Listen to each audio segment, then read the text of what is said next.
बिस्मिल्लाहिर्रहमानिर्रहीम। अस्सलाम वालेकुम। आप देख रहे हैं बी वॉच न्यूज़ और मैं हूं ताज मोहम्मद जान। आज हम इंतहाई अहम मौज़ूआत हैं दो तीन, उन पर बात करेंगे। ये ऐसे मौज़ूआत हैं जो आम लोग जो हैं उनकी नज़र से छुपे रहते हैं और हमारे सीनियर तजिया निगार जो हैं वो भी इन पर बात नहीं करते, लेकिन इनकी अहमियत बहुत ज़्यादा है। इनमें सबसे पहला मौजू,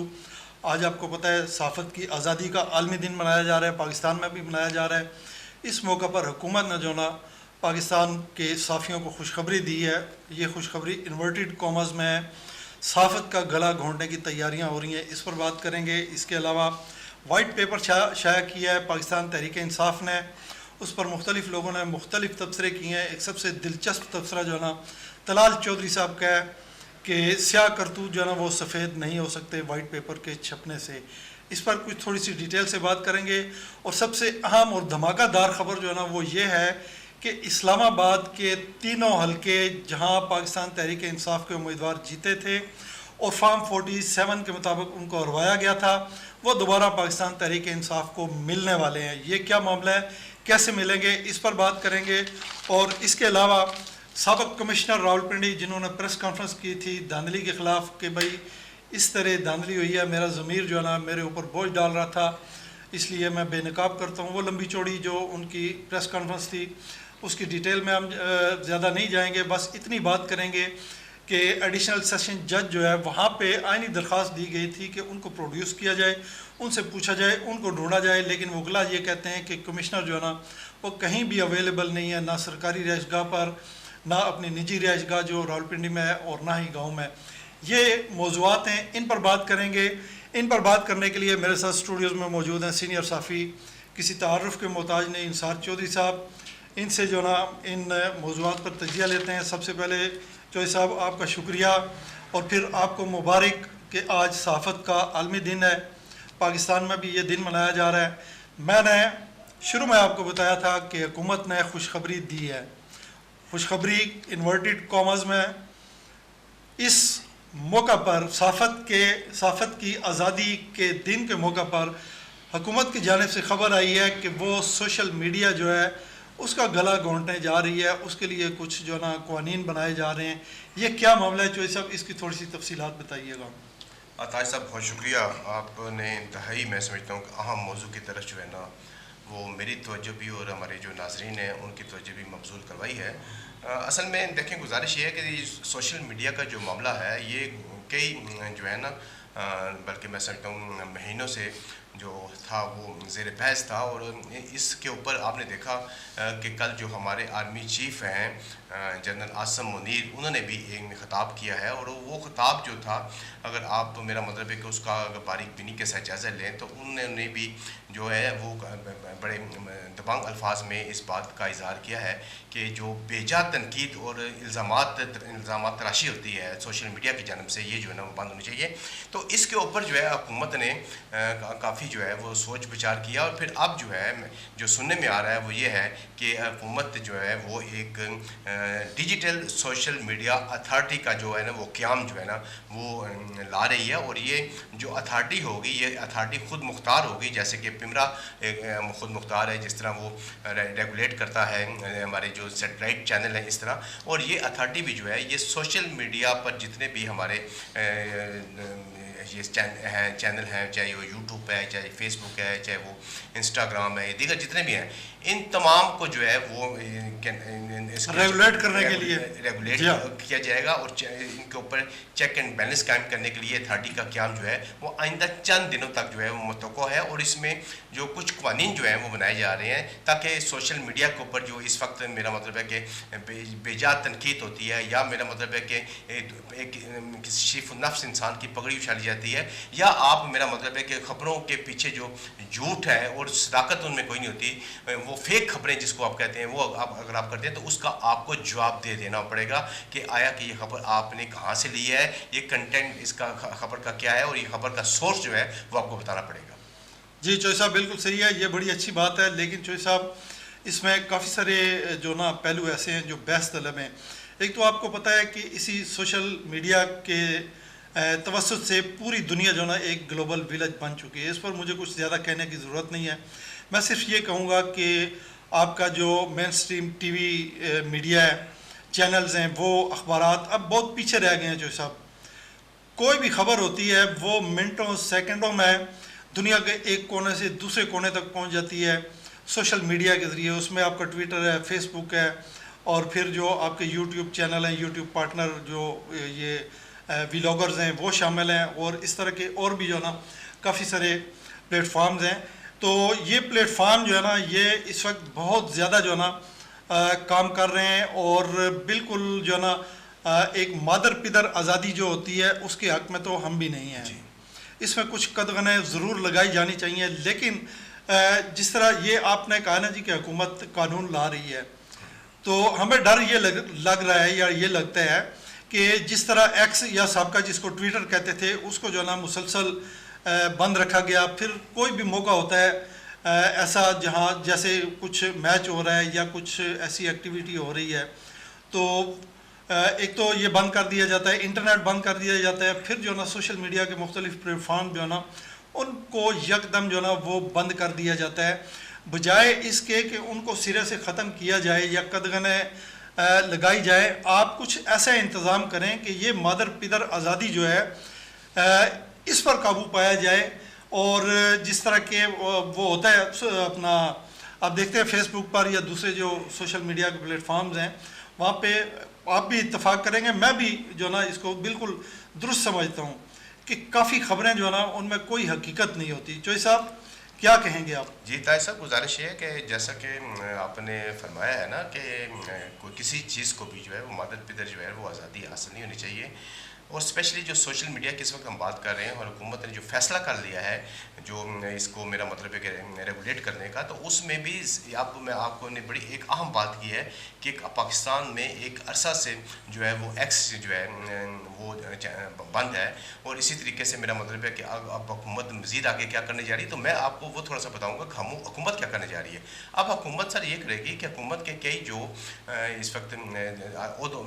आला में बैठे हैं जिसमें वज़रा भी हैं, उन्होंने भी एक्स की बंदिश को जो है वो कहा है कि ये गैर इखलाकी है और इसको बंद नहीं होना चाहिए था। अब आपके मुल्क में कोई चैनल जो है या कोई मेरा मतलब है कि इस तरीके का जो सोशल फेसबुक का जो आंसर है वो बंद नहीं होगा, उसको रेगुलेट जो है वो करेंगी कि एक अथॉरिटी करेगी। अगर उसके ऊपर आपने कोई गलत मवाद जो है वो आपने मेरा मतलब है कि उसके ऊपर जो है वो पेश कर रहे हैं या आप कोई फेक न्यूज़ दे रहे हैं, उसको उसका जवाबदेह जो है ना वो आपको होना पड़ेगा। उसके लिए एक अदारा बन रहा है, जैसे कि FIA मौजूद है और FIA में एक साइबर क्राइम का मौजूद है जो इन तमाम मामला को देखता था, लेकिन अब आपके मुल्क में सोशल मीडिया ये अदारा जो पैमरा की तरह एक्ट करेगा। चोई साहब जी मैं बता रहा था बिल्कुल आपको कि ये जो अदारा है, देखें कि गुजारिश है कि इसके अदारे के जो खंदोहाल हैं या जो अथॉरिटी का क्याम हो रहा है ये बिल्कुल इसके ऊपर काम हो रहा है, और इसके अंदर जो मेरा मतलब है शराइत पे भी होंगी और जो चीज़ें सामने आएंगी वो चंद दिन तक आपके सामने आ जाएंगी। लेकिन मैं आपको ये बता रहा हूँ कि हुकूमत जो, जैसे कि आपने शुरू में अपने इंटरव्यू में बताया था कि आज आलमी योम आज़ादी साफ़त का दिन जो है पूरे पाकिस्तान समेत पूरी दुनिया में मनाया जा रहा है, तो इस मौके के ऊपर पाकिस्तान में जो है इज़हार आज़ादी का जो है ना गला घोंटने की कोशिश की जा रही है। तो मैं समझता हूँ कि बिल्कुल हुकूमत को चाहिए कि वो ये जो सोशल मीडिया है इससे पूरी दुनिया जो है वो बिल्कुल ग्लोबल विलेज बन चुकी है, और इस पे लोगों का कई जो हमारे मुल्क के अंदर लोग रहते हैं उनका रोज़गार भी वाबस्ता है, तो इसको बिल्कुल रेगुलेट होना चाहिए, इसके ऊपर चेक एंड बैलेंस होना चाहिए। तो साहब सिर्फ रोज़गार नहीं है, बल्कि जब हम ग्लोबल विलेज कहते हैं ना तो उसमें जितनी भी आपके मुल्क में बैरूनी सरमायाकारी होती है वो भी इसी के साथ वाबस्ता है, और काफ़ी सारे मामलात इसके साथ वाबस्ता होते हैं। अच्छा चोई साहब, रियासत का चौथा स्तून कहा जाता है साफ़त को, आप क्या समझते हैं कि पिछले एक अशरे के दौरान, एक अशरा या उससे कुछ थोड़ा सा कम अरसा जो है, इस अरसे के दौरान आप क्या देखते हैं हमारी साफ़त जो है उसका क्या किरदार रहा है, और साफ़त की आज़ादी के लिए, इज़हार राय की आज़ादी के लिए जिसका कल हमारे आर्मी चीफ साहब ने भी जिक्र किया है, हम उसको अप्रिशिएट करते हैं, इस आज़ादी के लिए हुकूमत का किरदार क्या रहा है और सहाफ़त का किरदार क्या रहा है, इस तनाजुर में बताइए कि सहाफ़त को मुआशरे का आईना भी कहते हैं, जो मुआशरे में हो रहा होता है वही जो है ना सहाफ़त जो है ना आपको दिखा रही होती है। तो ये आप मुझे बताएं कि एक तो सहाफ़त जो है उसने अपनी ज़िम्मेदारियाँ किस हद तक ईमानदारी और दयानतदारी से अदा की हैं, और हुकूमत की जानिब से इस सिलसिले में सहाफ़त को क्या जो है ना सहूलियात बहम पहुँचाई गई हैं। ताज साहब, गुजारिश है कि आज 3 मई है और योम आज़ादी सहाफ़त का दिन जो है ना, जैसा कि मैंने आपको बताया, मनाया जा रहा है। लेकिन ये बड़ा मुश्किल आपने क्वेश्चन मुझसे किया है कि इस सिलसिले में जो है ना सहाफ़ियों का क्या किरदार रहा है और हुकूमत का क्या किरदार रहा है। मैं तो सिर्फ ये करूँगा कि आज के दिन के हवाले से जो अज़हार आज़ादी का दिन जो है साफ़ी भाई जो है वो मना रहे हैं, इसमें सहाफ़ियों के ऊपर जो जितनी भी, मेरा मतलब है कि पाबंदियाँ लगती रही हैं, सहाफ़ियों के ऊपर जुल्म तशद्दुद बर्बरियत होती रही है, और आज भी मैं समझता हूँ कि सहाफ़ी जो है वो अदम तहफ़्फ़ुज़ का शिकार है। और मुख्तलिफ़ अदवार में आपने देखा होगा कि सहाफ़ियों के ऊपर जो है ये जुल्म का जो बर्बरियत का बाज़ार था वो गर्म होता है। और सहाफ़त को उस तरीके से मैं समझता हूँ कि पाकिस्तान में काम करने नहीं दिया जाता, बल्कि हमेशा जो है अपने मकसद के लिए जो है वो काम सहाफ़त से लिया जाता है और सहाफ़त का जो है वो गला घूंटा जाता है। अगर आप सहाफ़ियों के ऊपर पाबंदियाँ ना लगाएं और सहाफ़ियों को मेरा थ्रेट ना करें, सहाफ़ियों को अगवा ना करें और सहाफ़ियों के साथ जो है जुल्म बर्बरियत ना करें, तो मैं समझता हूँ कि पाकिस्तान के अंदर जो है ना सहाफ़त जो है वो खुल खिला के काम कर सकती है, आज़ादाना तौर पर काम कर सकती है। लेकिन पाकिस्तान में ऐसा कभी भी नहीं रहा। पाकिस्तान में जब भी आपने देखा है सहाफ़त को हमने कैद के अंदर ही देखा है, सहाफ़त को हमने हथकड़ियाँ लगी देखा है, सहाफ़त को उस तरह काम नहीं करने दिया है जिस तरह का दीगर ममालिक में सहाफ़त जो है ना आज़ाद होती है। जी जी, चौधरी साहब बिल्कुल सही फरमा रहे हैं। जैसा कि मैंने कहा है कि ये जो ना हमारे मुआशरे का आईना होता है सहाफ़त, तो इससे जो ना हुकूमतें जो हैं वो पॉजिटिव लेती हैं, जो तनकीद होती है या जिस चीज़ की वो निशानदेही करती हैं, मसलन मसाइल हैं या किसी इलाके में आवाम को या किसी भी कम्युनिटी को मसाइल का सामना है, तो वो उनकी अगर निशानदेही करता है तो वो अपना एक फ़र्ज़ अदा करता है। उसको खुशदिली के साथ जो ना हुकूमत को कबूल करना चाहिए और उसको पॉजिटिव लेना चाहिए। उससे जो ना लेके उस तनकीद को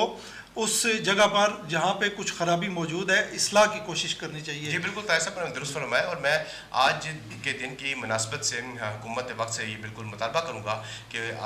जो सहाफ़ियों के साथ सबका अदवार में जुल्म ज़्यादती होती रही है, एक तो उसका अज़ाला किया जाए और फिर दूसरे जो हमारे सहाफ़ी हज़रात हुए हैं जिनके साथ बेईमाना मैं समझता हूँ कत्ल कर दिया गया है, उनकी भी गैर शफाफ तरीके से जो है इंक्वायरी होनी चाहिए। बिल्कुल होना चाहिए। चौधरी साहब, मौजू ऐसा है, इस पर जो ना आप घंटों बोलें तो आपके पास मवाद ख़त्म नहीं होता, लेकिन टाइम चूँकि हमारे पास बड़ा थोड़ा होता है। अगला सवाल चौधरी साहब, वाइट पेपर जो ना वो जारी किया गया है पाकिस्तान तहरीक इंसाफ की जानिब से, उसमें काफ़ी सारी डिटेल है और उसमें बताया गया कि किस तरीके से जो ना हमारे जीते हुए जो पाकिस्तान तहरीक इंसाफ के उम्मीदवार थे फार्म 45 के मुताबिक, उनको फार्म 47 से हरवाया गया है। तो आप कैसे देखते हैं इस वाइट पेपर को, और इस पर मुख्तलिफ जानिब से जो तनकीद हो रही है उस पर भी बात करेंगे, और आपको इस्लामाबाद का जो 3 सीटें हैं वो पाकिस्तान तहरीक इंसाफ को वापस मिलने वाली हैं, इस पर बाद में बात करेंगे। पहले आप जो है वाइट पेपर जो है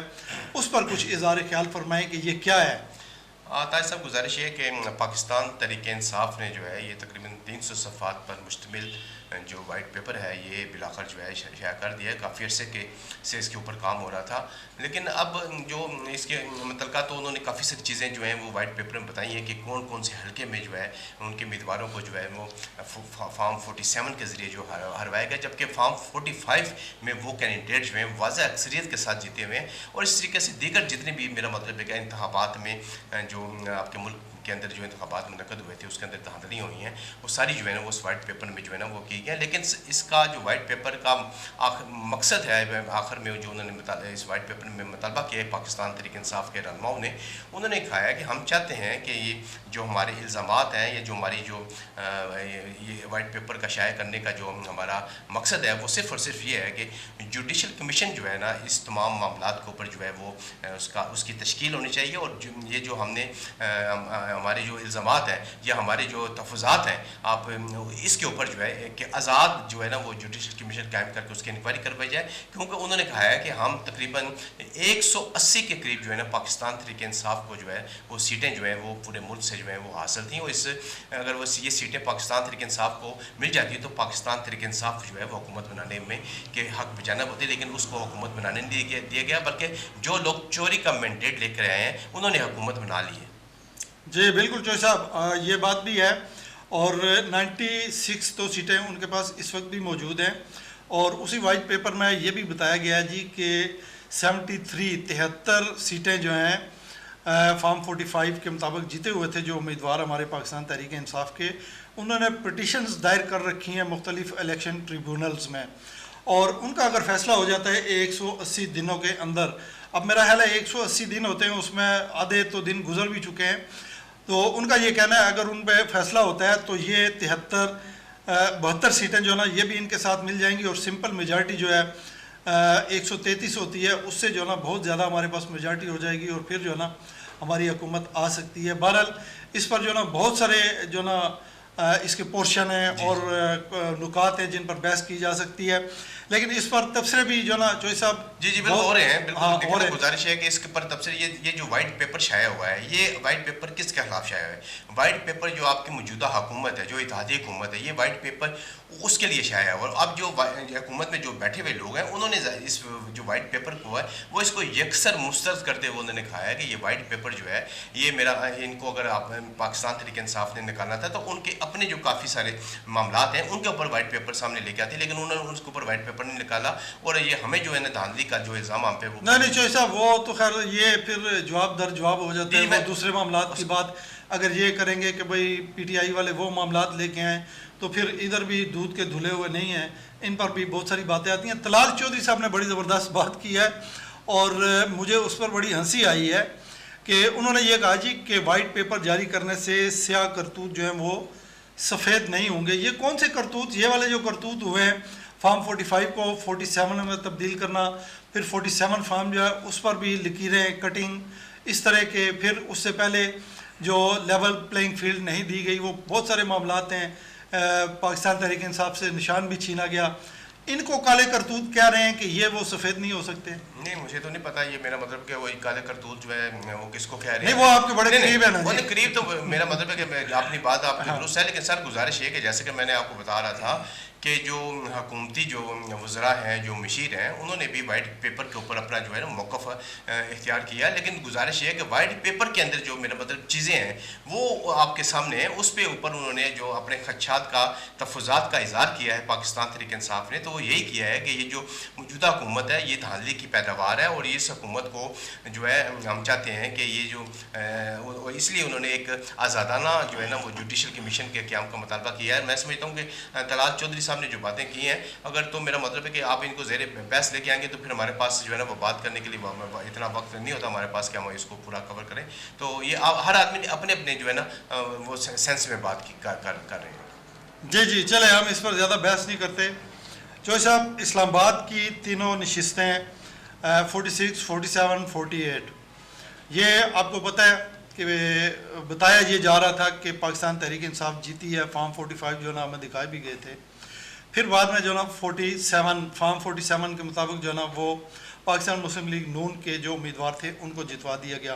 वाइट पेपर में भी इनका जिक्र मौजूद है, लेकिन ये पिटीशन एक की थी इस्लामाबाद हाई कोर्ट में, गलबन शोएब शाहीन थे, मुझे सही तरह याद नहीं आ रहा। जी उन्होंने पिटीशन की थी कि इसका जो है ना कुछ थोड़ा सा नथारा किया जाए, तो वो बिल आखिर जस्टिस तारिक जहांगीरी जो है ना इस्लामाबाद हाई कोर्ट के मुअज़्ज़ज़ जज साहब, उन्होंने जो है ना तमाम फ़रीक़ैन को तलब कर लिया। उन्हें कहा जी कि 20 मई को तमाम लोग जो है ना तमाम सबूत लेकर फॉर्म 45 और 46 लेके पेश हों और अपना अपना मौक़िफ़ पेश करें, और अगर ऐसा हो गया तो चौधरी साहब मुझे ये तीनों सीटें जो है ना मुस्लिम लीग नून से जाती हुई नज़र आ रही हैं, और नज़र ये आ रहा है कि ये तीनों सीटें जो ना ये पहल होगी पाकिस्तान तहरीक इंसाफ को वापस मिल जाएंगी। और उसके बाद जो आपने बात की है वाइट पेपर में जो उन्होंने मुतालबा किया है कि जुडिशल कमीशन वाला, वो भी फिर मामला चल पड़ेगा। लेकिन ये 3 सीटें मुझे मुस्लिम लीग नून के हाथों से निकलती हुई नज़र आ रही हैं। जी ताज साहब, देखें गुजारिश ये है कि जैसे कि आपने पूरी तफसील के साथ बता दिया है, वो ये जो है इलेक्शन ट्रिब्यूनल में जो है ना ये समात जो है होने जा रही है, और ये इसकी जो तारीख मुकर्रर हुई है वो 20 मई जो है वो मुकर्रर कर दी गई है, और उसमें तमाम फ़रीक़ैन को कहा है कि वो फॉर्म 45 और 47 दोनों जो हैं वो अदालतों में पेश करें। और आप ने जैसे कि बता दिया है कि अगर ये चीज़ें, मेरा मतलब है कि अदालत के सामने आ जाती हैं, और अब तो आपको पता भी है कि इस वक्त जो है अदालतों के ऊपर जो एक प्रेशर होता है या दबाव था मेरा मतलब माजी में, वो भी अब हमें नज़र नहीं आ रहा है, चूँकि एक अलग से केस अब जो है वो सुप्रीम कोर्ट में चल रहा है। तो ये जो 20 मई को अगर ये समाप्त होती है और 20 मई को तमाम रिकॉर्ड जो है वो तारिक जहांगीरी साहब के सामने आ जाता है, तो फिर आपके सामने मैं समझता हूँ कि दूध का दूध और पानी का पानी हो जाएगा। और ये तीनों सीटें जो, जैसा कि आपने बताया कि पाकिस्तान तहरीक इंसाफ की जीती हुई सीटें हैं, जबकि इन तीनों सीटों पर पाकिस्तान मुस्लिम लीग नून के जो है उम्मीदवारों को कामयाब कराया गया था। तो ये ज़ाहिर बात है, ये सीटें जो है नून से वापस होकर पाकिस्तान तहरीक इंसाफ जी बिल्कुल 20 से मिल सकती हैं। 20 से इसकी समात शुरू होगी, ज़रूरी नहीं है 20 को फैसला हो। फैसला जो ना आने में कुछ टाइम भी लग सकता है, लेकिन ये है कि जो साहब अब अगर वो कोई फॉर्म पेश करते हैं पाकिस्तान मुस्लिम लीग नून के लोग जो ना नया कोई बना के फॉर्म 45, 46 या 47, तो पाकिस्तान तहरीक इंसाफ के जो उम्मीदवार हैं उनके पास असल फॉर्म 45 जो है ना वो मौजूद हैं, और उनके पास उसके क्लिप्स भी मौजूद हैं जो इलेक्शन कमीशन ने ये फॉर्म जो है ना अपनी वेबसाइट पर अपलोड किए थे, लेकिन अपनी गलती का एहसास होने के बाद उसमें कटिंग बहुत ज़्यादा थी, वाज़ेह नज़र आ रही थी, उन्होंने रिमूव कर दिया था। तो वो उसके भी क्लिप्स या तस्वीरें जो ना पिक्स उनके पास मौजूद हैं। तो इससे आपको नहीं लगता कि ये जो ना अपना केस हार जाएंगे? 3 जो हल्के वाले जीते हुए हैं मुस्लिम लीग नून के। आज सब देखें जी, गुजारिश ये है कि अब ये तमाम रिकॉर्ड जब अदालत के सामने आएगा तो अदालत इन तमाम रिकॉर्ड को चेक करेगी, और ये जैसे कि शेब शाहीन हो गए और दूसरे हल्के से सैयद मोहम्मद अली साहब हो गए, और 48 से मुझे उम्मीदवार का जहन जो कौन पाकिस्तान तहरीक इंसाफ से तारिक फजल चौधरी भी है ना, वो तो नून के ना, मैं पाकिस्तान तहरीक इंसाफ की बात कर अच्छा रहा हाँ, हाँ। ये तो पाकिस्तान तहरीक इंसाफ जो है मेरा मतलब है कि वाज़ेह अक्सरियत के साथ तमाम सीटों पर जो है ना वो विन किया हुआ था, और उन्होंने इस सिलसिले में जो प्रेस कॉन्फ्रेंस करके भी अपने फॉर्म 45 जो है वो अवाम नास को भी दिखाए हुए हैं और पूरी दुनिया को दिखाए हुए हैं। तो मैं समझता हूँ कि ये अभी ज़्यादा दिन दूर कोई नहीं है। 20 मई को जैसे ये केस समात के लिए पेश होगा तो इसमें जो है ना चीज़ें सामने आ जाएंगी कि मेरा मतलब है कि वो कहाँ पे धांधली हुई है, कौन उम्मीदवार जो है ना वो जीता हुआ है। अच्छा जो साहब एक और जो है ना मामला वो अब सामने आया है कि साबिक कमिश्नर रावलपिंडी लियाकत अली चट्ठा, वो जिन्होंने प्रेस कॉन्फ्रेंस की थी, आपको याद होगा कि मेरे ज़मीर पर बोझ है और इलेक्शन में जो मुझसे धांधली करवाई गई है उसका बोझ जो है ना मेरा ज़मीर बर्दाश्त नहीं कर सकता है, इसलिए मैं सामने आके बता रहा हूँ कि हमने बहुत गलत किया है, अवामी मैंडेट कुछ और था और हमने कुछ और नताइज दिए हैं। अब उनके ख़िलाफ़ जो है ना आनी दरख्वास्त जो है ना एक दी गई है, ये है एडिशनल डिस्ट्रिक्ट सेशन जज हैं हाकम खान बकर, इन्होंने ये दरख्वास्त मंजूर कर लिया है और इन्होंने कहा जी कि कमिश्नर रावलपिंडी जो लियाकत चट्ठा हैं उनको पेश किया जाए, उनसे पूछगछ की जाएगी। ये मुतालबा था कि उनसे पूछा जाए कि उन्होंने ये किस बेस पर कहा, क्यों कहा, कोई दबाव था या क्या था। बाद में उन्होंने एक प्रेस कॉन्फ्रेंस में आके सामने आके कहा था जी कि मुझ पर दबाव था या गलती हो गई है। बहरहाल उसके बाद वो कहीं नज़र नहीं आ रहे, वकला क्या बता रहे हैं और आप क्या उनके बारे में जानते हैं, वो इस वक्त कहाँ पर हैं? चोई साहब जी बिल्कुल बिल्कुल ताज साहब, मैं बिल्कुल नहीं जानता कि मेरा मतलब है कि लियाकत चट्ठा साहब जो हैं साबिक़ कमिश्नर रावलपिंडी जो हैं उन्होंने एक प्रेस कॉन्फ्रेंस भी की थी और उसमें सबको पता है, मैं इसको दोहराना नहीं चाह रहा। और उसके बाद उनके खिलाफ 2-3 जो है ना वो इंक्वायरीज जो है ना वो खुल गई थी, जिसमें वो इंक्वायरी में पेश भी हुए, लेकिन उसके बाद यकसर ये इंक्वायरियाँ जो हैं ये पता नहीं कौन से मेरा मतलब सर्द खाने में चली गई या किस खाने में चली गई हैं। इंक्वायरियाँ भी गायब हैं और लियाकत अली चट्ठा साहब भी गायब हैं। अब जैसा कि मेरा मतलब है कि उनके वकला कह रहे हैं कि लियाकत अली चट्ठा साहब जो हैं वो किसकी तहवील में है, हुकूमत की तहवील में है, अपने घर वालों की तहवील में। वो ये बता रहे हैं उनका जो सरकारी घर है ना लियाकत अली चट्ठा वहाँ पर मौजूद हैं और ना ही उनकी जो निजी रिहाइशगाह थी यहाँ रावलपिंडी में वहाँ पर हैं, और ना ही वो अपने गांव वाली जो उनका डेरा है या रिहाइशगाह है वहाँ भी वो मौजूद नहीं है। जी सर, मैं वही आपको बता रहा था कि जैसा कि आपने कहा है कि वो अपनी तीनों जो उनकी जगह हैं वो वहाँ पे मौजूद नहीं है। वो जो थे गिरफ्तार थे और वो हुकूमत की तहवील में थे, और इस वक्त भी मैं समझता हूँ वो हुकूमत की तहवील में ही होने चाहिए, क्योंकि वो रिहा तो हो नहीं सकते, क्योंकि उन्होंने बड़े संगीन इल्ज़ामात जो हैं वो लगाए थे और इन संगीन इल्ज़ामात का जवाब भी आखिर उन्होंने देना है। और इसमें कहाँ हकीकत है, कहाँ पर मेरा मतलब है कि झूठ है, ये भी साबित उन्होंने करना है। तो मैं समझता हूँ कि जो हुकूमत है इसको चाहिए कि वो लियाकत अली चट्ठा मिठा साहब को जो अदालत आप बता रहे हैं वहाँ पे इनको पेश किया जाए, पेश करके जो है ना उनका मौक़िफ़ लिया जाए, और ये भी जो मामला है ये आवाम के सामने लाया जाए कि आया कि इसके अंदर क्या सदाकत है, कितना झूठ है, वो भी मैं समझता हूँ कि आवाम के सामने लाना चाहिए। जी बिल्कुल चौधरी साहब, इसी के साथ जो ना हमारे प्रोग्राम का वक्त ख़त्म होता है। मैं आपका भी शुक्रिया अदा करता हूँ तशरीफ़ आवरी का, और इसी के साथ अपने नाजरीन से इस दुआ के साथ इजाज़त चाहता हूँ कि जहाँ पर रहें खुश रहें, अपना ख्याल रखिएगा, अपने इर्द गिर्द के लोगों का ख्याल रखिएगा। आपका बहुत बहुत शुक्रिया। अल्लाह हाफ़िज़।